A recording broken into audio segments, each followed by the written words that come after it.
Okay, so Simon, thanks ever so much for coming and speaking today at OPM Public Interest Seminar, which, as you know, is looking at how local authorities and other public services can use asset-based approaches to tap into the ideas and creativity and energy of all communities. And so I was just kind of really keen to kind of get a sense from you as to what's the one big issue or the one big question you're most kind of keen to discuss and get some answers to from participants in the rest of the panel today. Am I allowed to? You're entirely allowed to. Right, I think the first one is, from speaking from a local authority point of view, are these assets truly out there in the community?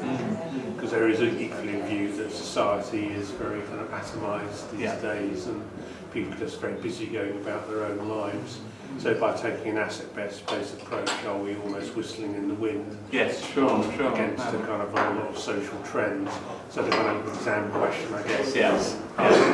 Are these assets truly out there? And then assuming they are, I don't believe they are, but if so, how do we tap into them? How do we mobilise them? How do we kind of coalesce people around the cause? Yes.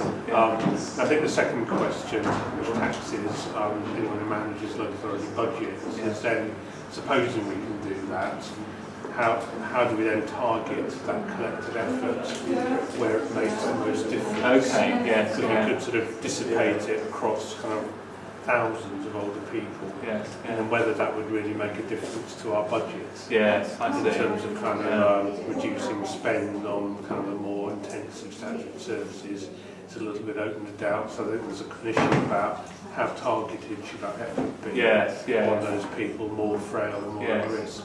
Yeah, there's almost something about you kind of go very broad and try to kind of pick out assets across the whole piece, but then as you say, you risk potentially diluting things a bit rather than kind of go targeted. No, so that's something that we might get into debate on as well. Brilliant, thank you very much indeed. Look forward to hearing from you. Forward to this discussion. Thanks. So I'm here with Councillor Sally Prentice from Lambeth Council, who's very kindly agreed to come and speak on the panel about how local authorities and public services can use asset-based approaches to tapping into the ideas, energy, skills and talents of all communities. So thank you very much indeed for agreeing to speak. And I suppose really just interested to hear from you what's the one big issue or one big question you're most keen to see discussed in the meeting or even answered in the seminar to come? I think the key question around involving communities in delivering public services is how you really harness and value the expertise of people who are already involved, but how you open up that process to new people who may not use the services or they may not feel confident in coming forward and giving their views. That's absolutely key. Absolutely key issue.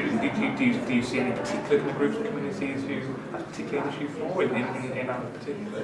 I think it's more of an issue, I think, for newer communities. It's an issue particularly working shifts. If you're working shifts in a hospital, driving a London bus or in the underground, or working in hotels and restaurants, you're not likely to be around in the evening when public meetings are traditionally held. So we need to develop new ways of engaging people.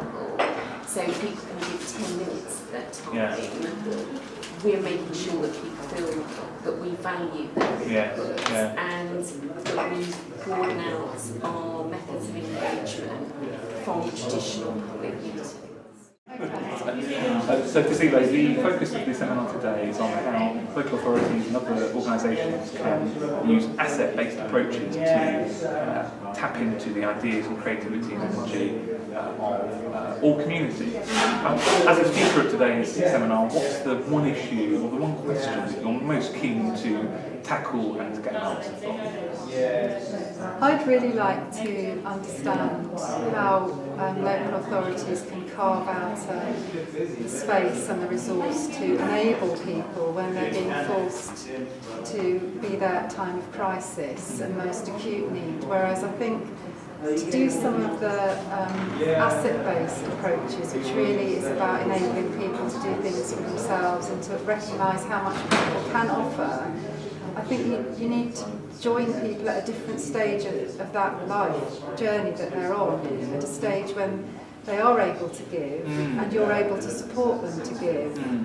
And if all the resources are at the sharp end, I just really worry about the asset-based approach being rhetoric rather than a reality. Okay. So you think there's a chance that it could just be a way for local authorities and local services to shy away from their responsibility to actually really put resources at the disposal of concerned groups of people? I mean, I think that they all know in their heart of hearts if they were able to plan on a longer term basis, the asset-based approach would work magic for them. Yeah.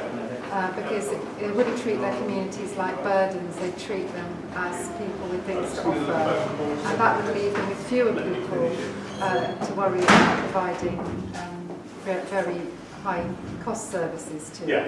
But I just worry that the way things are at the moment, they don't have the space or the opportunity to do that slightly more long term